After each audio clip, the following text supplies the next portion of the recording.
Welcome to episode 4 of Just Joshing. Really appreciate you guys for showing love so far. Last episode was Bijan Todd. Today, I have the privilege of getting Henry Brown from SI. Henry, say what's up to the people. Glad to be here. I'm excited to josh with you. Yes. That is what we do here.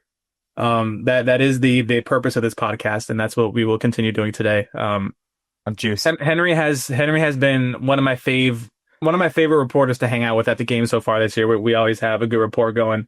We're both younger guys on the beat, so we're kind of in the same position, and he does good stuff. So I it was only natural I had to get him on the pod. So Well, I appreciate it. I mean, basically, I'm hoping we can just translate whatever we've talked about at our goober loser seats at some of these games when we're sitting way in the back. yeah. I mean, as long as you're there, as long as you can see what's going on, right? Yeah, we got butts on the ground. I want to start off with a bit of a troubling topic because you have to address the elephant in the room, if you will. Which one? Yeah. Well, there's a couple, but there's a big elephant in the room with the Wizards so far this season, and that's Bilal Coulibaly. Yeah. He has got hurt again. This time is a calf strain. Keith, I believe yesterday before the Rockets game, said no timetable for return. That's not what you want to hear. This is a guy who's gotten hurt both of his seasons before this in the NBA, and now he's hurt again. He was hurt at the start of the season, came back for like 4 or 5 games, hurt again. So, Henry, how do you feel with this outlook, with the first Wizards pick of this administration, by the way? Yeah, and in a way, he's like the founding father of this Wizards rebuild that's ongoing. And it's also sucks because he came in with a finger injury and there's a calf injury. It's not like it's the same thing he's aggravating. His body can't get out of its own way. And it's just such a bummer because like this team like really needs him. Keyshawn has done a lot defensively. He guarded Cade for I think he contested like 16 Cade shots during that crazy Pistons game.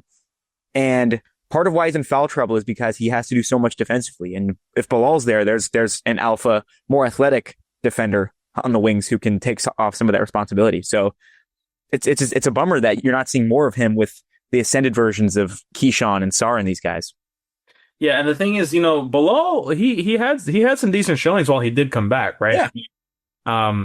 Against New York, he had 16 points in the first half. He was shooting well. That's sweet. He was really,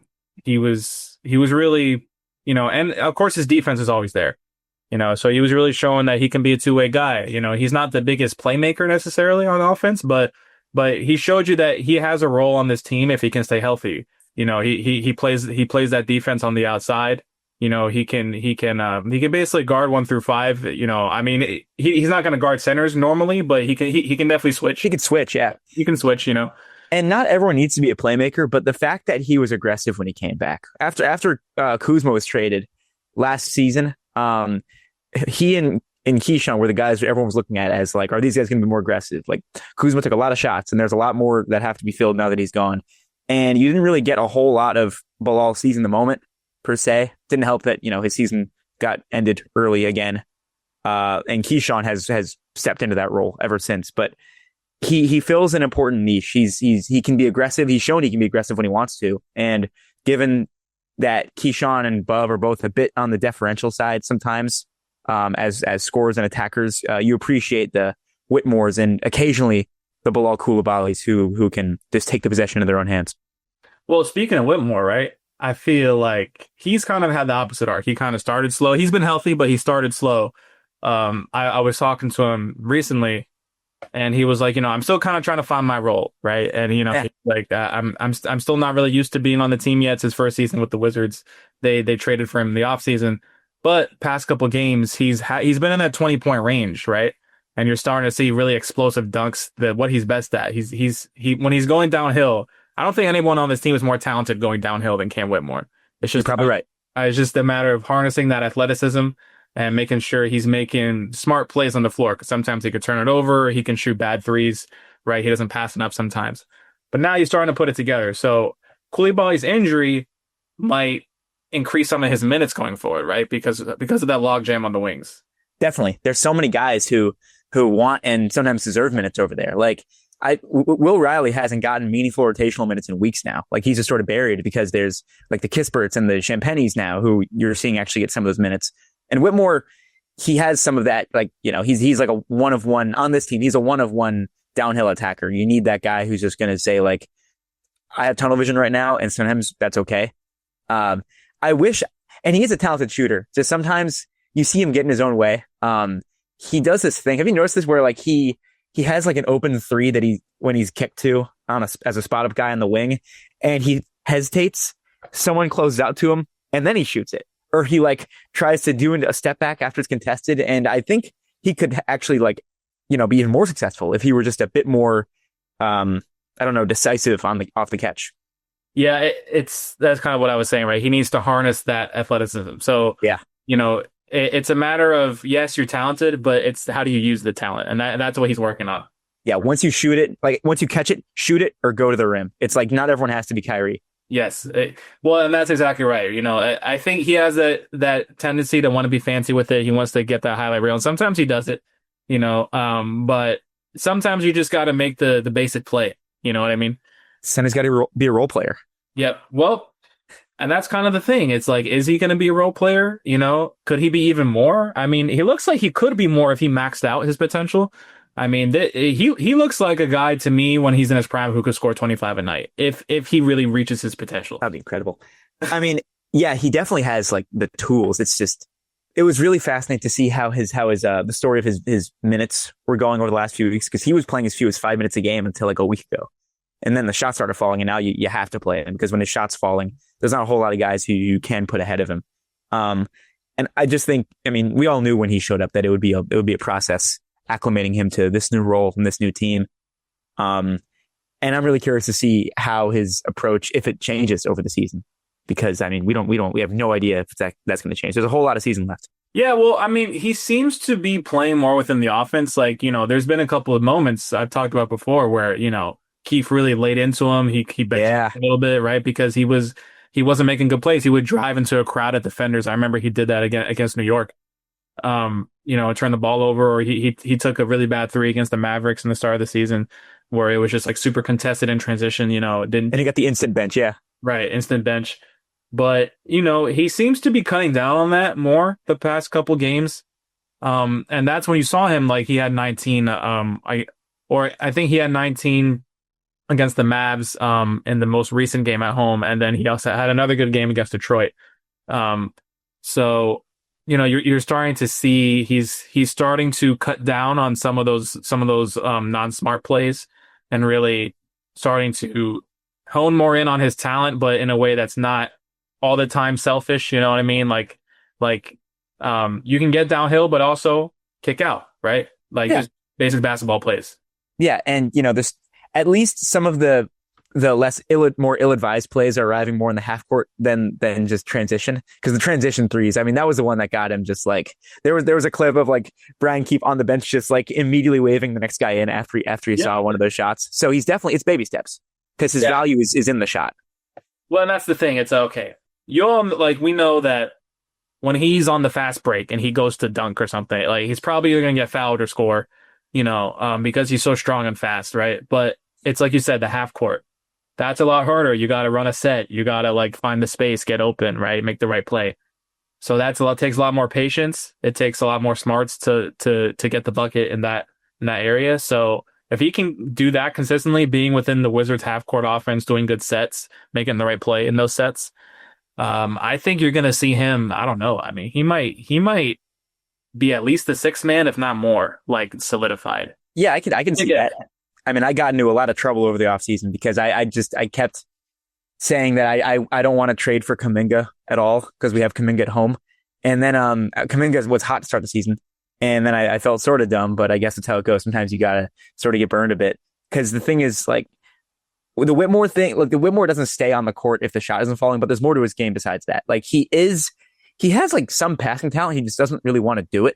Like, in Houston, sometimes he would, like, whip out this awesome pass on occasion, but he has like one of the lowest assist rates in the league over those 2 seasons in Houston. And he has the profile of a strong wing defender, but again, just don't see that very much. It's like a focus kind of thing, it seems like. So, but if the shot's falling, then there's the opportunity. There's the chance to stay on the court and flex more of your muscles. Yeah, and he also can play defense, right? I mean, he can. Yeah. Like what, 6'7", 240, 250? That's about right. He weighs way more than any of us realize. Like he's the Perk house. No, he's a tank, but and you know, and I've seen him give defensive effort this season. You're not always going to see it in the stats, but if you just watch the film, like he can be a serious two-way player, right? And that's kind of what the Wizards model is, right? So that shows you he's buying in slowly but surely, you know? It's in there somewhere. He just sort of the Wizards fans, I think, after like 2 weeks, were like, "What do we make of this guy?" Because like none of the process was there, and it just seemed like he was losing trust in the coaching system in like rapid time. And I just think we all needed a sort of a breather to remember that it was never going to be like a night and day shift with this guy. No, no, no. That's the perfect way to put it. And you know, look, Whitmore has a lot of detractors. You know, it's like, what? Why would the Rockets trade this guy for 2 second-round picks when you know they can use scoring off the bench? You know, why it's a contending team. Why wouldn't they want to keep him? And it's like, I get it, but the Rockets, you know, they don't really have time for this guy to like develop and become. You know, that could take a couple of years. They're trying to win now with Kevin Durant. He's like 37, right? They don't have a ton of time, so the Wizards have all the time in the world. so. Yeah. Yeah, and you know, a ton of the picks too. And I remember Will Dawkins told us at that pre-media day speech that he gave us, where he mentioned that he talked to Cam Whitmore on draft night and was like, you know, would you be ready to, you know, come to DC? The Wizards didn't pick him, and it's just funny that they can reflect on that, knowing that Will Dawkins had a chance to pick Whitmore, didn't, and then ended up with him later. Like, there's a reason Whitmore was mocked as high as like 5 in some drafts and lasted until pick number 20. Because it was just a question of like, is this guy going to commit to what we need him to commit to? It's funny too. It's so interesting the dynamic with now him and Coulibaly are on the same team, like you're saying. Yeah. Well, Coulibaly was the 7th pick, right? 7th or 8th. Yeah. And Whitmore was about 20. You know, and you know, there was Wizards fans that were saying like, oh, they should have got Whitmore over Coulibaly at where you know in the lottery. And now they're both on the same team. And now Whitmore can kind of take Coulibaly's spot. He's not the exact same, you know, they're different players. Coulibaly is the defense first guy. But just in terms of like spot in the rotation, right? Yeah, of course. There's a wide open wing starting spot because Middleton won't be here forever. Middleton won't be here forever. You know, and to be honest, I mean, guys like a guy like Kispert, I think, you know, Whitmore has way more upside than him. Kispert's kind of, you know, he's a good spot up shooter, but at this point, he's kind of is who he is. Yeah. You know, Champagnie, I love one of the fan favorites on the team. You know, he hustles them. He probably has the most hustle. He probably offensive rebounds, one of the best. Yeah. But he doesn't have the scoring talent that Whitmore has, right? But they're such opposites. Like Champagnie's approach to the game is just like that's half of why he hangs out. It's because the coaching staff just, I think, wants younger guys to learn from that because he's just always fighting and he's always in the right place at the right time.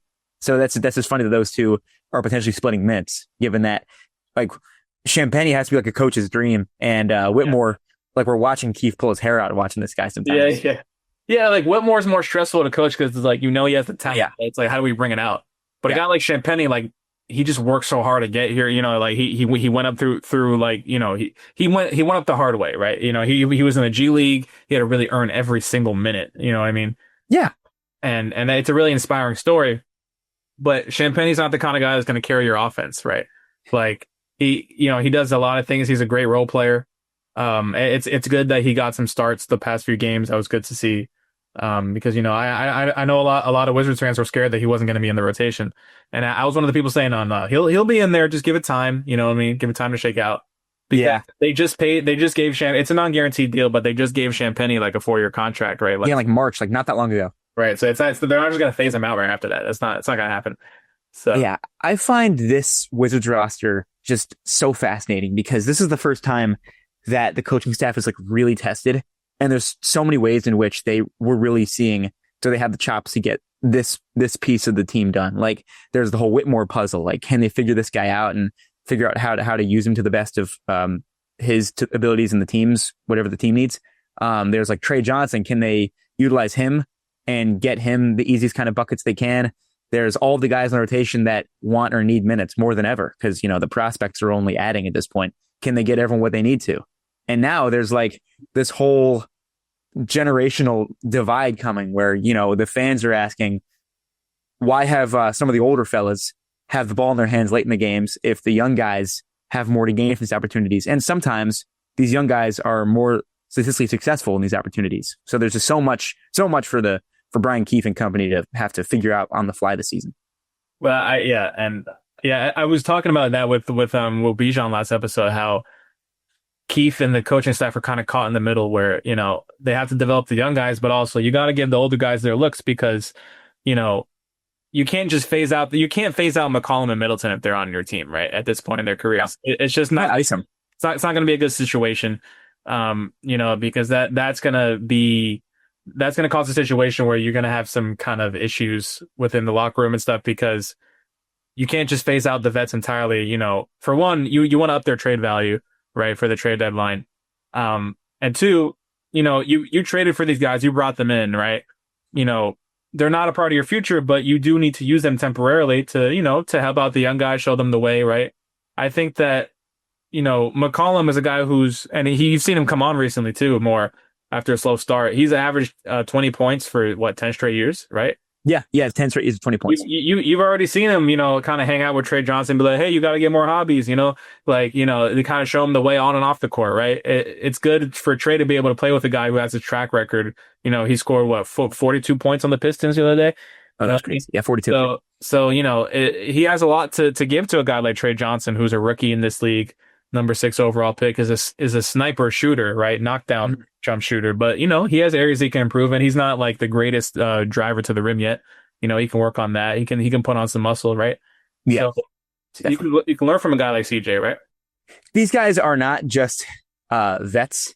Being in a Wizards uniform is sort of like what Knicks uniforms used to do to people like a decade ago, where if a point guard wore a Knicks uniform, they just looked old. The Wizards, when you see someone who isn't a super young prospect in a Wizards uniform, they just look sort of old. But these guys aren't that old. Like they both have, I think they have like CJ was drafted in 2013. Chris was drafted in 2012. Like they're not cooked goods. Like they still have things to offer and they're still assets, as you said. And when Chris Middleton got here last year, he said, like people are asking questions like, how do you as a vet plan to contribute this or that? And he said, he's still a player too. Like he's still on the court and he's still trying to be productive and hopefully, build up his value and be prioritized somewhere. So like these guys, they're not just here to fill a roster spot. Like we all love Anthony Gill, but that's Anthony Gill. Like these guys have like things to give on a night to night basis that they still value and the coaching staff rightfully values too. Yeah. It's, so that's the thing, right? It's like, and that's going to be the story of the season, how the team will differ from now, till post deadline. Because, post deadline, I think either McCollum and Middleton will get traded or bought out. Yeah. I don't see them sticking on the team, past February, like late, because it just, at that point, it doesn't seem like that they're both expiring contracts. It just seems kind of silly at that point, right? Either I think the team will be able to probably get something back for those guys if they take on other bad contracts, and those guys can go to teams that are trying to win now and they can be good role players for them, I'd be happy if one of them ended up getting successfully traded because I feel like both of them getting traded just seems like sort of wishful thinking. Like they're due for a lot of money, those two. It's like 65 combined mil. Yeah, no, they're making a ton of money, right? And that's why the Wizards got assets, in return for them to take on their contracts, right? I mean, to be honest, they didn't get a lot to take on CJ, but it did help them clear the books for next offseason, right? To get rid of Jordan Poole. Yeah. So that was kind of what the Wizards got out of that. But with Chris, they did get AJ Johnson out of that, right? And not nothing. Well, and that's a guy like he showed flashes. He's definitely good at dunking. We know that. So that's something. But he hasn't really played much this year. And we were talking before. It's like I kind of wonder, are they going to send him down to the G League anytime soon? Because he's a guy that kind of like you were saying about Will Riley, but even less than Will Riley. He just hasn't really played that much at all. It's just really garbage time minutes at the end of games. Mm-hmm. And he's also like Will Riley at least was drafted by the team. Like AJ was sort of brought in as like an extra asset, like sort of like icing on the cake. Yeah, right. He was in the Kuzma trade, and it's like, okay, Will Dawkins has talked about this. It's like, this organization loves the draft. They love to draft, but that's not the only part of the equation, right? It's like, okay, guys that you bring in from trading or signing, they can And I mean, look what happened with the Knicks and Jalen Brunson. They didn't draft him, and now he's probably a Knick for life because of what he's doing there. They didn't expect it to happen, but I'm not saying Cam Whitmore is going to be the next Jalen Brunson, but I think Cam Whitmore could be a serious piece for when this team is a winning team again. If he develops the right way. And they only traded 2 second-round picks for him. You know what I mean? So just because you didn't draft the guy doesn't mean much necessarily. It's who's playing well. Yeah, I mean, if you bring up the Knicks, the way the Knicks got their team is they did develop a lot of guys, and they traded a lot of those guys for their current team. Exactly. Like they traded a few pieces for OG Anunoby, a few more that they sort of honed for Towns. Like that's their assets. If you get the piece in the draft, that's half the battle. You're right. There's a lot more to actually drafting or developing them. Once you develop them, you can use them and keep playing around. And you brought up AJ Johnson, who sort of has a similar thing to Whitmore for me, where if you just make the game simpler, I think he'll actually be able to play in the half court more often, because right now he's sort of like a transition specialist to me. But if he just learns how to either go or shoot as soon as he gets the ball, it's going to be, I think his game will be greatly helped, because he's really athletic and has a great first step, but I don't know. I feel like the bag work doesn't often really go anywhere. And the shot has some work to be done, but he knows that. And he brought that up at Summer League, saying like the jumper, it's got to take a step forward. So I think he can solidify his game by being sort of like a mini Whitmore, really fast, really athletic, challenge the rim. But once you are able to have those fundamentals of the drive and the shot and just keep it simple, play within the scheme, then the extra stuff can come later. Yeah, and it's kind of going back to what Dawkins said in his preseason presser. He's like, we're definitely going to use the we're going to send down guys to the G League this year, and I'm looking at AJ Johnson like heavy with that, because it's like, all right, this guy is not really getting enough game minutes right now, at the top level. He got quite a bit at the end of last season, and he showed. I mean, he had like a 18-point game against the Kings. He had some moments, yeah. He had some moments. I remember I talked to him in the locker room last year, and he was like, "Oh, I definitely could be a star in this league." You know what I mean? Like, I just got to put the work in. It comes down to everything. How much I sleep, what I eat, how I prepare, and it's like, all right, this kid's locked in. But it's like he can lock in even more if he's getting a lot of game minutes in the G League, developing that. Mm-hmm. And kind of working on the stuff you were saying, getting better with his bag work, right? I feel like Whitmore's more advanced with his dribbling, which is probably why he's a better player. Yes. And AJ, it feels like it's hard for him to get by people in the half court because he doesn't have that much of a bag yet. So developing that, relying on things besides your quickness and first step, right? Getting better from shooting long range, then that dunking skill will start to open up, because you'll be harder to defend on the defense, and they're not just going to expect you to drive into the defender to try to dunk every time, right? He could use the G, and you're right. I forgot that Dawkins did say that, and that hasn't really been brought up yet. No one's really there hasn't been a dramatic send down yet, because the guy who I'm looking at right now is actually Vucevic, because he's on a two-way. He only has 50 games on that two-way. And he's played in like every game so far. So they're going to have to make a decision at some point, because he doesn't look bad in some lineups. Like there's sometimes he's next to Sarr. And now that Alex Sarr is more of like an actual center who can like rebound and screen and do all these center things that he wasn't quite doing in full last season, Vucevic looks a bit more interesting as like a double big who can act more like a perimeter four who's also 7 feet tall. And I'm wondering if they're going to have to send him down or restructure some contracts. There's something coming there. He's been relied on more than he ever has been in the early goings of the season. No, that's the thing. I'm looking at his game log here. I mean, he's scored at least a couple points, or at least like 4, 5, 6 points in almost every game he's played. And he comes in ready. I mean, that might not sound a lot, but he's only playing like 5, 6 minutes a game. So yeah, he's scoring almost a point a minute. That's pretty impressive, especially for a guy who is not like a big time piece. Right? He was kind of drafted near the end of the draft.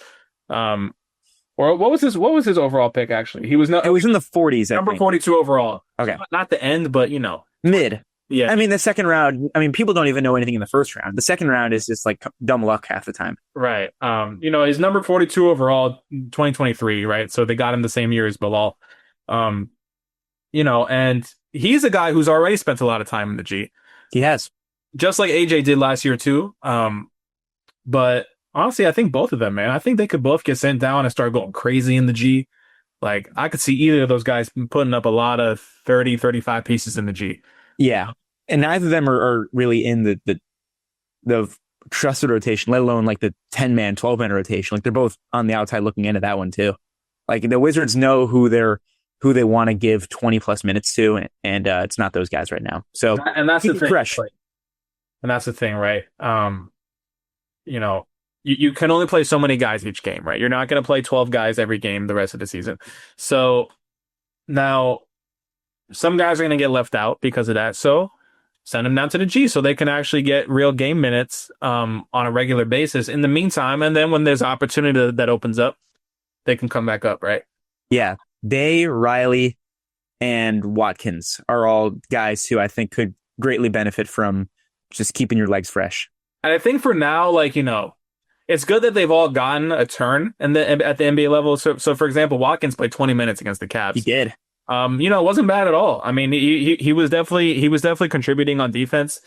He's a great defender. He's gotten a couple buckets. So, he's a guy that I think he can really help the defense on the outside too. Especially later on in the season and going forward after that. His thing is that he just has to develop more offensively, right? But another guy, he's a special defender. Like I think the most realistic version for his outcome is like a wing defensive specialist, on a good team who plays like every now and then. Maybe he's in the rotation, maybe not. But if he gets the corner three going, then he's a totally different kind of player. That's what it's about, and that's why you see most of his shots are taken from just a few spots on the perimeter. But if he's able to space the floor, then there's the two-way intrigue right there, because his defense alone puts him in the highest. He can hang with like any defender on this team, basically on the wing at least. Yeah, I agree. I mean, can you imagine, right, if Watkins and Bilal were like locking down the perimeter on the outside, for in the next couple of years, right? That'd be sweet. That's what it takes. That's if Bilal stays on the court, right? And on the team. And on the team to kind of circle back to what we were talking about at first. It's, the best ability is availability, right? That old saying goes. So I've heard it. If Bilal doesn't come back anytime soon, right? I don't know. I don't think he'll be out a super long time. It's, ankle soreness. I think they want to be careful because those can lead to Achilles injuries that we've seen. Yeah.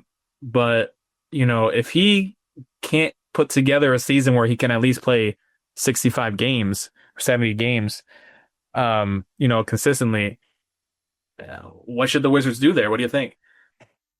I don't think you let him go. Mm-hmm. Some people are already out on him, but I think guys, even as raw as he is, guys in that archetype of kick butt defenders who are freak athletes and have like this sort of shooting, play finishing upside, you don't let him walk. I think they resign him, but this is a league where these second contracts are just insane. Like that contract Keegan Murray got like a month ago was freaking absurd. I think it helps that Bilal wasn't a top 5 pick because there's not as much of a standard for these guys who are in the back half of the lottery. I think they re-sign him. I don't know the scale right now. I have the number in front of me, but I would re-sign him, and I think he is re-signed. The front office sounded pretty patient with him when they talked to us earlier about him. Yeah, well, I remember Dawkins was like, hey, listen, he's going into his third year, but he's still only 21, right? So he was talking about how it's kind of unfair to judge a guy nowadays. He's going to year 3, but he came into the NBA when he was 18, so he's still super raw. He was like maybe the youngest, like the second youngest player in his draft, or like the youngest, or something like that. Like that, this guy really is like Keyshawn and Sarr sort of spoiled us for these sophomore leaps. Not everyone has the same linear development track. Yeah, speaking of linear, Alex Sarr super linear right now, right? I've kind of seen this take out there, but is he Wemby light? What say you? I saw that. I don't think so, because by that logic, like any center who can like shooter to defend a little is Wemby Light in some degree. I feel I think it's almost like saying a guy who hits a few threes is Curry Light. I think it's easy to fall into that. I think it would help us to look more at Sarr as not like what's the 0.001% upside of him, which is Wembanyama, which probably won't happen. I think it's helpful to look at, a modern comp. We talked to Kenny Atkinson about Evan Mobley, and I think that is something that I'm much more intrigued in because that is pretty realistic, it seems like. I mean, Sarr, the Wizards are god awful. They have 11 losses already in 12 games, leads the league. They're not getting an all-star, but if they were, Sarr would be a worthy all-star nomination right now. Like he really is he has that sort of upside where he probably will never be the best player in the league. Like Wembanyama, like there probably aren't any MVPs in the NBA in Sarr's future. He does. I feel people get sort of intrigued by some of his shot blocking numbers because they really are crazy. But I think realistically, it's best to look at him like one step down from the first ballot Hall of Famers. Let me ask you, where do you stand on the famous Sarr to Wembanyama comparison? Yeah, I'm aligned with you. I love your point about how a guy like Evan Mobley, more realistic, right? Evan Mobley's not the best player in the league, but he's quite good. Pretty dang good. He's quite good. And that's a great point you're bringing up. Recently the Wizards played the Cavs at home. Cavs won by quite a bit, 30 plus points. But Sarr looked good against Evan Mobley. He looked good in general. Sarr has looked good in most of the games, to be honest. Really has. He gets his points no matter the matchup. It's pretty impressive so far. Right, a guy like Keyshawn, like you've seen him blow up like 34 against the Mavs, right? But there's some games where he kind of, is less assertive in some points. Yeah. Sarr's been assertive, I want to say, every game. I mean, I want to say he hasn't, finished below 15 points in a game this year. Let me check on that. In the season opener, he had 10. Okay. But ever since then, and he wasn't very assertive. That one was the Keyshawn show. I think ever since then he's known. Okay. So he's been double digits every game. Correct myself there. Yeah, he's been double digits every game. And he has had 20 plus point games 3 times already in November. And he's basically at the 20-point mark like every game. Yeah, he's averaging he gets 19. 19.1. Yeah, he gets 19 like every other game. This kid is 20 years old. He's averaging 19, 8.6 rebounds, 53.1% shooting, right? This is about 14% higher than what he did as a rookie. His threes go in sometimes, like pretty accurately. So he's shooting 35.1% from 3, which is not bad at all. Not bad. He was shooting 30.8% last year, which is not as good. On a higher volume. Right. And that's just the thing. The fact that he's taking less of them, he's being more around the rim, and then he kicks out occasionally. That's exactly what he needs to do. And, everyone's been kind of noticing that this year. One of the biggest storylines with this team so far is Sarr learning how to use his body. He's a 7-footer, big guy. Go in the paint, right? Not everyone's Karl Anthony Towns where they're this lights out shooter as a 7-footer. Just go in the paint, do your thing, work off of that first, then you can kick out secondarily. Right? Yeah. Yeah, I think, and that's where, the two comps that I've heard the most are like Mobley and Miles Turner. But even the Miles Turner thing, Miles Turner is like a way more audacious shooter. Like he's willing to step back, and he's got more of a quick, easy release. Sarr's release is like a catapult where it's not quite as fluid or fast. Like he's better as a wide open shooter right now. I don't see him speeding it up anytime soon. And it's not a crutch. He's shooting when he's open. He's not settling. That's the thing. It's like he's getting his points with this improved process. It's been pretty impressive. Like usually these guys who get off to hot starts, they don't maintain it with this much consistency. He was not a consistent scorer last season. It's completely flipped. Yeah, and again, it's because he's just playing smarter, right? Smarter. He held true to his word. Right. And it's not like he wasn't talented last year. It's just that last year he would fade away on smaller players when they were posting up on him or something, or he would just chuck from 3 way too much. Like Porzingis. Right. And it's because last year the coaching staff was kind of letting him do what he wants, kind of figure himself out. Now he's really figured out, okay, I need to live in the paint, kick out every so often, much better formula. Because there's just not a lot of guys who, when he's driving to the rim like that, or when he's around the rim, there's not a lot of guys who can dominate him down there. It's honestly, you're inspiring me to think that they could give Trey Johnson a bit more guidance next year. Because right now he's just sort of just going out there and doing whatever. But I can hope that maybe they just need a year to sort of scope you out, and maybe next year they're going to try to get him off ball a bit more. I think there's something to that. I remember I was talking to a couple of reporters, and they were like, I want to see Trey get more sets. You know what I mean? Yeah. And the thing is, right? It was one of the Wizards broadcasters talking about, they are just it's a part of the process. You know what I mean? They're just kind of he's getting used to the NBA. They don't want to put too much on his plate too fast, right? Speaking of having stuff on your plate, like we've seen Bub Carrington struggle with that this season, right? He kind of came in as like, okay, now this year I'm trying to be like the point guard, the lead guard, right? Trying to facilitate. Hasn't worked out too well yet, right? He struggled.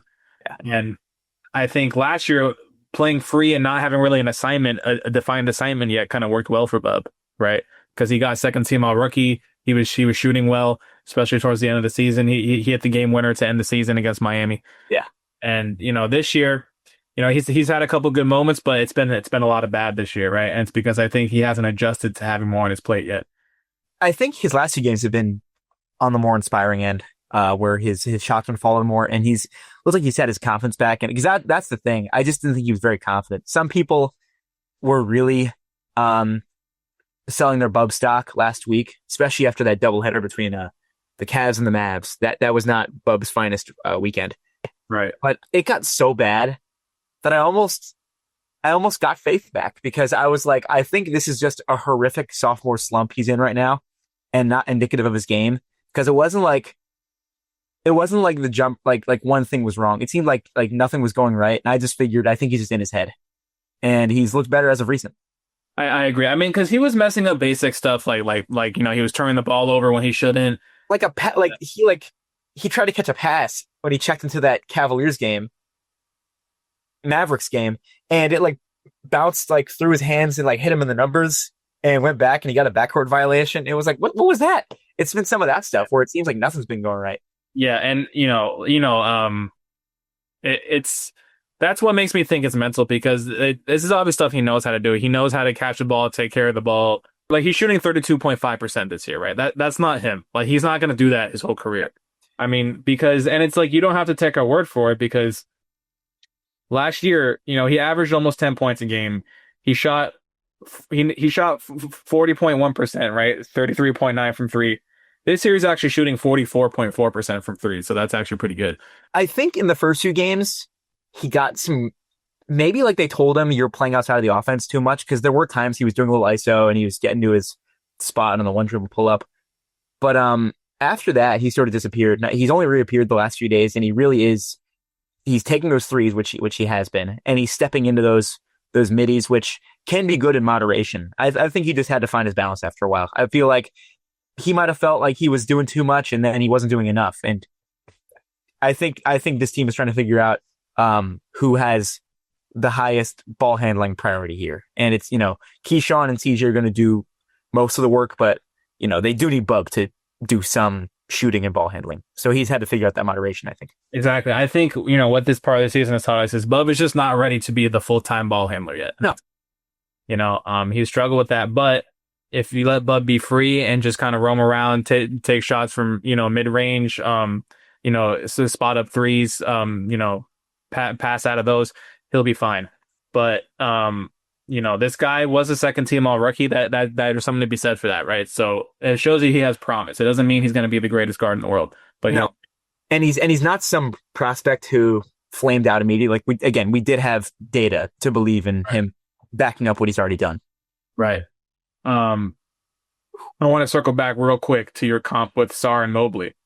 I was looking at Mobley's numbers. Obviously, you can't compare exactly, because Mobley's on a team where they're winning most of their games, and Sarr sometimes gets some garbage time numbers just because the Wizards sometimes lose by a lot. Yeah, Mobley has good guards, which Sarr doesn't really.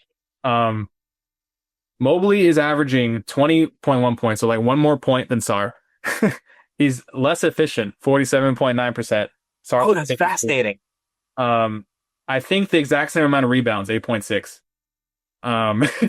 Again, yeah, he's had sort of a weird start, Mobley, and it matters that he also has Jarrett Allen, right, to share the front court with, but that is interesting. Yeah, and he has like, about one more assist almost per game. So, again, you can't just compare those raw numbers and say Sarr is as good because it's not true. But it just shows you that Sarr is like, he can get there because, Yeah. And you just wonder when he's going to, you're wondering when it's long enough that he's going to win over some of the public who turned on him after last season. Because Mobley was pretty well liked immediately. Mhm. And Sarr went higher than Mobley did in the draft. And Sarr was in a terrible draft while Mobley was in an awesome draft. So he had a lot of people doubting him to begin with. I was one of them. I didn't know he would take this kind of jump this fast. And after a while, you can't ignore the numbers. I think, the theme of this point is, we're not saying Sarr is Mobley yet, but he can definitely get there. Yeah.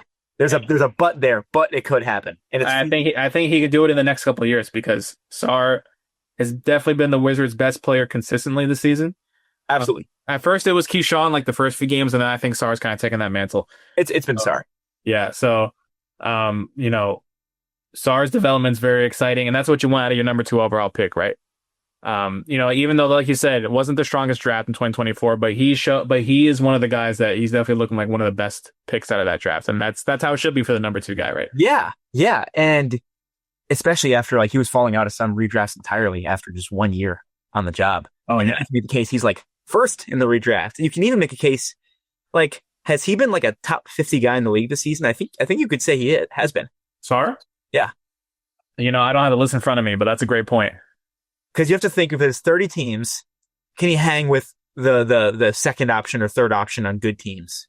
Right. Well, and that's the thing, right? Because, he does get garbage time numbers on the Wizards, right? That's where it gets tricky because it's like, if Sarr joined one of the NBA's better teams right now, I don't think he'd be putting the same numbers up as he is with the Wizards, right?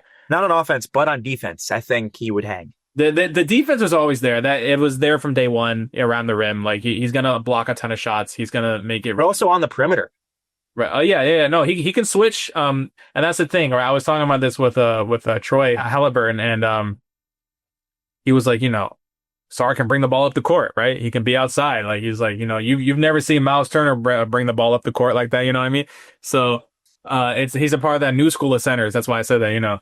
And Sarr. That's what kind of the Wemby light thing comes from because he can kind of do it all a little bit. You know what I mean? Of course, not on the same level. Wemby is an alien, right? He's also like 7'6". So same idea. Yeah. He may not be Sarr, but he may be like those kind of guy who's sort of hard to compare, where he may just become one of those like tougher guys to throw in mock drafts in the future when they say this guy has shades of this guy. It's like that doesn't really happen that often. Maybe he's just a one of one in his own weird little way. I think Sarr, is what the Wizards need him to be right now. You know what I mean?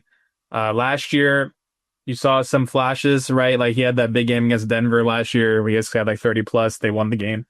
But it wasn't consistent last year. This year, like we were saying, double digits every single game. The defense is always there. He's efficient around the rim. That's the biggest difference. And, he's only going to go up from here. He's 20 years old, right? So that's exciting.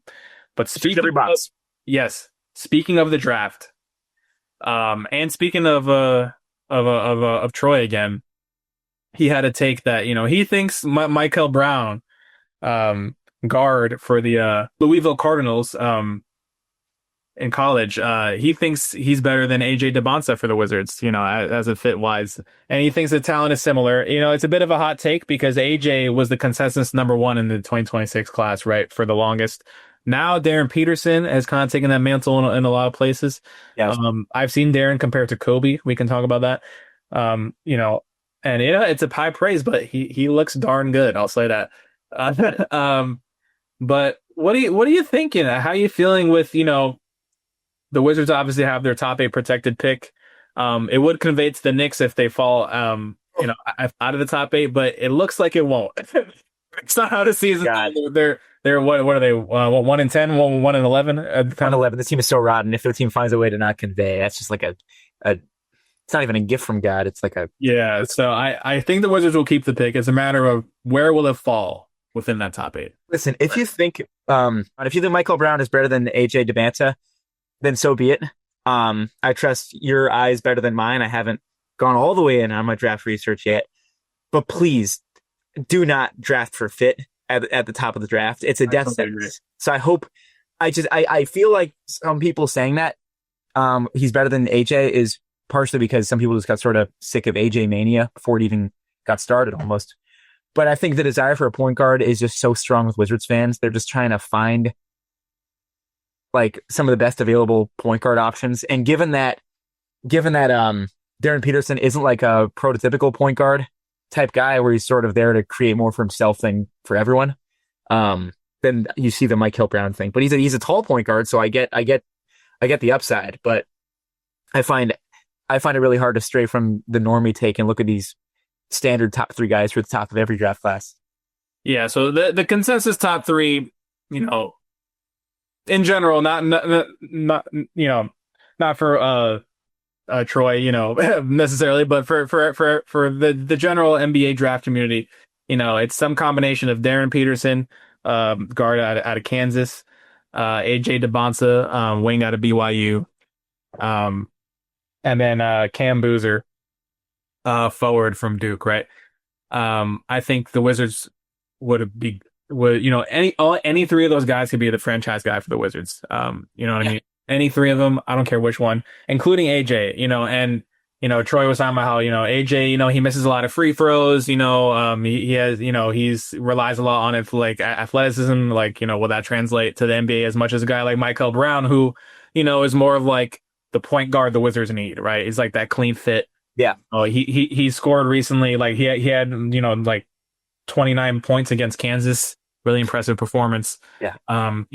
Michael Brown is a guy who could be really good on the Wizards. I don't know if he can be like the franchise guy. You know what I mean? And that's the difference in the tiers, right? I think that's those top three. You're so talented. This era, positions don't matter as much as they used to anyway, right? So that's why the clean point guard fit thing where it's like the Chris Paul, like, I pass to everyone guy. I don't think they need that to necessarily finish the rebuild, right? I mean, look at OKC. Shea was the point guard when they won the ring. He's not like your classic point guard, right? He's kind of score first, just like Darren Peterson, right? Yeah, or you can use the assets to bring him in later. There's usually a way. You don't have to. Right. You don't have to draft him the same way as everyone else, and you especially shouldn't force the option. And I trust Troy's evaluating eyes. I haven't watched as much Michael Brown as he has, and some of the dings with AJ are real. I thought the problem was with AJ, he doesn't really get to the line as much as he misses the shots. Like he doesn't really shoot a whole lot of free throws for someone who's as strong and athletic as you think of him. So that's the thing that I would keep an eye out for with him. Well, that's the thing. AJ feels like. He feels less refined from a guy like Darren Peterson, right? He's in the sense that, okay, he's explosive. He can dunk like crazy. He can make the wildest plays on offense. He can score any kind of way. He can shoot from 30 out. Like he shoots from NBA distance. Yeah, he shoots deep. He can dunk like crazy. He can score on all three levels. And he can do it all on his own. Right. Yeah. He creates his own shots. But I think what Troy was saying is like, okay, well, yeah, he can do that all in college, but can you rely just on your explosiveness and athletic scoring talent in the NBA where you have some of these other raw parts of your game that might not be as refined, right? So great question. It's a great question. You can rely on some athleticism, right? But it has a really short shelf life. Like if you don't have things to offer, then you're in trouble. We're talking about AJ Johnson here with the same thing. Yeah, well, that's the thing. Like the NBA, it's like you can't just get off on your athleticism, right? Like, of course, AJ Debonsa has a great jump shot, whereas AJ Johnson's still working on his. But even that, still, it's like, okay, the thing with Darren Peterson is like he's refined. You know what I mean? Even though he's a freshman, that's why they're comparing him to Kobe, because it's in his mechanics, right? He doesn't miss free throws like that, right? It's like he gets the line, doesn't miss free throws, he scores every kind of way. He doesn't have like a super big weakness, right? Whereas Debonsa, it feels like he kind of reminds me a bit of Ace Bailey. Where in the sense that like, okay, he's like raw, he has some red flags, but I think he'll still be good. I think Debonsa is better than Ace. Yes. But it's still in that same vein where it's like, I could see why people will have reservations about it. I think the difference is like I think AJ is a much better athlete than Ace was, and I think the problem with Ace was nothing was easy. Like he was just making like tough shots all the time, and after a while, you don't trust that to sustain. And I think AJ is a step better at getting to his not just getting to his spot, getting to advantageous spots because you know Ace gets to his spots. His spots are everywhere. It's just a matter of can he always knock down the contested like 17-footer. AJ is a heck of an athlete, and I really want to see how he pairs the shooting as not. I don't know. I want to see if he's able to get to the line and make people not think about how he's shooting percentage wise at the line, because people only worry about your free throw percentage if you can't shoot threes. And if he's knocking out his threes, I think that opens up everything else. Right. Yeah, no, it's like if you miss some shots from the line, it's not the end of the world. If you, like you said, do everything else. Yeah, get there. It's just something to know because, he does have some things he can clean up. But overall, right, let's say the Wizards agree with us that, AJ still in that top three. So you got Darren Peterson, Cam Boozer, AJ in that top three. The Wizards, if they get a top three, they'll get one of those guys. Like a top three pick, they get one of those guys. But what if they get outside the top three again? I like Caleb Wilson. I think he's huge. I didn't know he was 7 feet, or not 7. He's like almost 7 feet tall.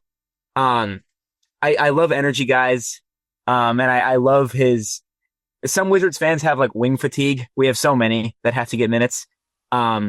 But I like that he invites sort of a different element than everyone else. There's guys like Will Riley, who their upside is that they're smart, they can shoot, and they can just sort of quietly play their role and do damage in a lot of different ways. I think you'll feel Caleb Wilson, and I don't know. I think the Wizards at their best right now are at their best when they're moving and running, and I think he accentuates their strengths right now. I can see him just flourishing on the fast break with the rest of these guys. No, yeah, he would be so nasty, like, going getting downhill. I mean, can you imagine him and Cam Whitmore getting downhill and Will Riley? That's what I'm thinking about. That would be nuts. Yeah, so Caleb Wilson, he's 6'10", I just checked. He weighs 215 according to ESPN. But he had a slight. Yeah. Well, it's still enough to get some action going down low. Yeah. But he had a really interesting moment this season because a few days ago, he's on UNC and they beat Kansas, who has Darren Peterson, right? So it was kind of a matchup of two top picks. And Caleb did really well, 24 points, right? 7 rebounds, 4 assists, 4 steals. So he really showed out. He looked like he belonged. That wasn't really a question coming in. He came in as one of the best prospects, but he's showing you like, a lot of these guys have had these big games, right? I talked about Brown earlier. That's what's so exciting about this class is all these freshmen just look ready already. It's kind of crazy. You know what I mean? So Caleb Wilson's one of those guys. If the Wizards get Wizard kind of guy too, he is a Wizard kind of guy because it's like you're saying they specialize in wings, right? And he would just add on to that. And like you were saying, I totally agree. Don't draft for fit, draft for talent. Draft for talent. These guys know that. So if you don't have that clear cut point guard, you can live with that in today's age. Yeah, the other guy, there are good point guard options if the Wizards really do get snake bitten. Like I really. Like the draft nerds, they love LeBaron Philon. Oh, Alabama guy. I looked at him too. Yep. Yeah, because he was almost in the last class, but he pulled out right before things got serious, which is funny because that I don't think he was mocked as high in that one as he's going in this one. But there's a good point guard who you'll rack up the steals and the assists for you. Oh yeah, see that's what I'm saying, right? It's the Wizards will get another, key piece for the rebuild next draft. The question is, they need at some point, they need the guy. They need the bona fide. They need the guy. You need the guy. Everyone needs the guy. You thought about it when we were playing the Pistons. Like, right. They lucked out. They got the number 1 pick in an awesome draft. They got Cade. Like the Wizards haven't gotten that lucky yet. And that's the thing. The Wizards have been one of the unluckiest lottery teams in recent memory. And this rebuild depends a lot on the lottery, right? It just does, unfortunately. It's the game you're playing. It's what they sign up for. I've heard Dawkins admit it in a couple of interviews. He's like, yeah, sometimes it just comes down to how that lottery works out for you, how it shakes out. It's literally just they're kind of juggling these like ping pong balls in the machines and see how it goes out, and that determines where a lot of your franchise is going over the next few years. Yeah. And you think the minutes are crowded now. Wait till a year from now when there's another high-end lottery guy and I don't know, two or three other guys from the draft because the Wizards have like 4 picks in this draft between all the like stupid sun swaps and all the other weird margin moves the team's made. Like there's going to be so many mouths to feed, even more than now when you feel like there's already too many.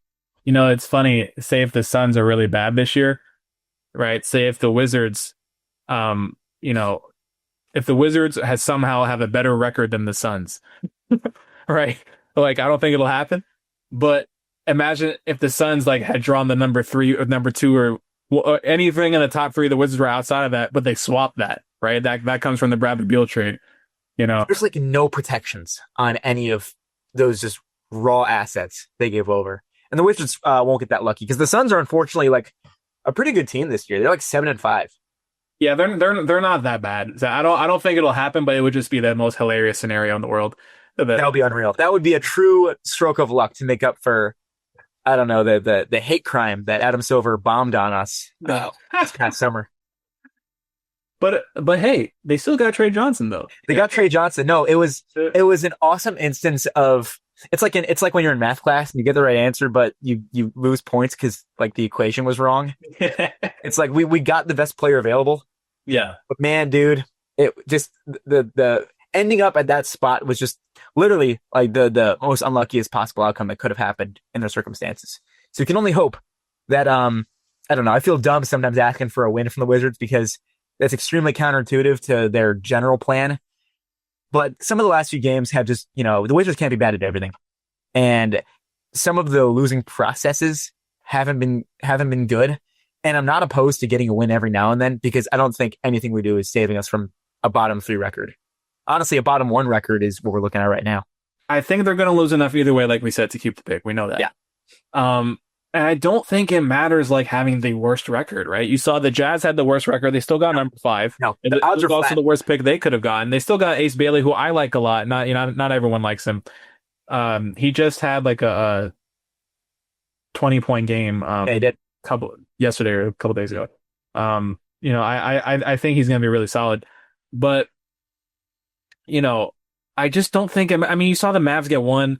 Philly got 3, Spurs got 2. It's like those teams were already decent. You know what I mean? It's like don't even worry about having the worst record. Just keep the pick. Other than that, just do your thing. Just win. You know what I mean? I mean, there's been a couple games against the Sixers, and Pistons, both of the overtime games. They could have won both of those. Would have been really cool to see wins in that because they still were going to have a bad record anyway. Yeah, they haven't won at home yet. They're 0-5 at home, and you're I mean, the odds are flattened. Like you don't need the number 1 worst. It doesn't equate the same way it used to. And you don't want these guys getting like losing habits. You want to let them taste a win eventually. Like let the players see that their efforts can contribute to something. So people hoping they actually lose every game, not quite as helpful in developing the individual prospects as it may be for stacking the deck in your favor for the summer. Yeah, and here's the thing, right? This kind of goes back to the whole draft ranking thing. Say if the Wizards get 4 or 5. My guy outside of the top 3, because I still would pick AJ above above like Brown and Wilson, Yeah, just because of I think his upside is so insane. You just have to take a swing at it. But I think Brown is my guy outside of the top 3 because I think his talent is comparable to Caleb Wilson from what I've seen. I'm not the biggest draft expert in the world, but I do keep up. And I do think that Brown and Wilson are comparable enough where I would just go with the guard. You know what I mean? And because that's what the Wizards need. And it's not like I'm just pressing for need because I think his talent would be comparable to the rest of the guys at the very least in that range. So say if the Wizards ends up with Michael Brown instead of Darren Peterson or DeBouncer or Boozer, it would be, again, it's like, dang, like they didn't get another top pick. But Michael Brown could still be a serious talent for the Wizards moving forward, right? Yeah, and you trust the evaluators. Like, at least there's a proven track record with this front office that you know what they like and that they have the right philosophical pillars in mind. Because the guys before this, like they went from like a super raw guy in Denny Avdia, and then like the ready-made role player in Kispert, and then Johnny Davis, which was just, that was a real sporadic period. So at least you have trust in the process, and that's what matters, is that you just know that they're looking out for, I don't know, like they stand for something. They stand for ideals, and they're expressive of those. Yeah, and that's the thing, right? I think the Wizards, right? They haven't had a bust yet. I always bring that up every episode. It's really Exactly. important. You know what I mean? Because they haven't had a Johnny Davis incident yet with this administration. Who was an instant bust. Yeah. And I love Johnny Davis. Yeah, no, I love Johnny Davis in college too. It sucked, I've never rooted for a player harder, and that's got to count for something. Yeah, and Bad. so the Wizards, the previous administration, they had those instances where it's like, oh dang, they really struck out here. You've had certain guys be better than others so far, right? Like Sarr is working out the best, right? Coulibaly's having injury issues. Bub is struggling in his sophomore year, but all those guys have had really good moments. They have accomplishments, right? They've all shown you good stuff. So that kind of leads into my next point. The Wizards have to depend on lottery luck, but overall, where do you think they are in the rebuild? Are they where they should be, or are they still behind where you want them to be at this point? They're definitely not quite I mean, just seeing the 111 record, you would have assumed, I mean, the over under for the season was set at like, I think like 20 and a half. And there was a time where I was like, I was like, maybe they could, but there's so much to iron out. I think, considering this is year 3, I answer your question by thinking like, is the front office happy with what they've seen? And I can't imagine they've been happy with so many uncompetitive losses. You'd like to see, as you mentioned, a little more health with Bilal. But outside of that, they kind of asked for, it's been a pretty average to above average development cycle from everyone else. If you think about everyone else besides Bilal is in year 1 or year 2. Mm-hmm. So I can't imagine that losing this brutally and being at the bottom of the league in like offense and defense is quite according to plan. I think they were planning on having to put in the boss call and tank more fourth quarters than having the squad do it for them. So I say it looks pretty average if you're just looking in through a window, but I think that they're definitely missing that competitive juice that they sort of promised the rest of us at media week. Yeah, that was the whole thing, right? It was like, we're going to compete, we're going to play defense, all these things. And it's shown up sometimes, but not sometimes. Right. And and the thing is, right, what you notice is when it comes to the cream of the crop teams, OKC, Cleveland, like they've just been getting blasted, right? It's like you can show they're nowhere close, and it's like, you expect to lose to those teams, but you want to be more competitive. You don't, it's like sometimes the second half of those games feels like they're just going through the motions because it's just so out of hand. Yeah.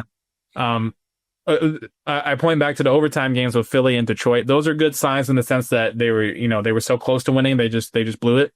But, they were right there. They could have easily won both of those games. And those are, 2 very solid teams, very talented teams, Detroit and Philly. Mm-hmm. So that's good, right? They beat the Mavs on the road once. Good. But against Boston, OKC, Cleveland, right? Orlando, it's just, even Charlotte, like, killed them in the second half of that game, right? And it's like everyone is like, the whole league's just taking turns on us. Right. And you can't see that so consistently because it's like, okay, now that shows you that we're still really far away in this year 3 of the administration. You've seen the individual progress with guys like Sarr and Key, but at some point it has to come together to at least do competitive showings, even if you still lose, and to get the pick. Yeah, these guys are patient. And they have, as we've mentioned, they have not had great luck. But I still think that the answer to your question isn't clear enough where people get in trouble this year. I think next year is where some harsh moves get made in the rotation, managing the team, on the coaching staff. So I think no, things aren't where they're supposed to be, but it's not obvious enough yet where there's going to be some Shams notifications coming in. Yeah, I think, next year, like, Bilal becomes like, he can get an extension, right? He's a Yeah. Yeah, he can get it, but You're on your second contract. People are going to be like, what's the deal with this guy? It right, becomes like less of like, this guy's got time to, what's he been doing all this time?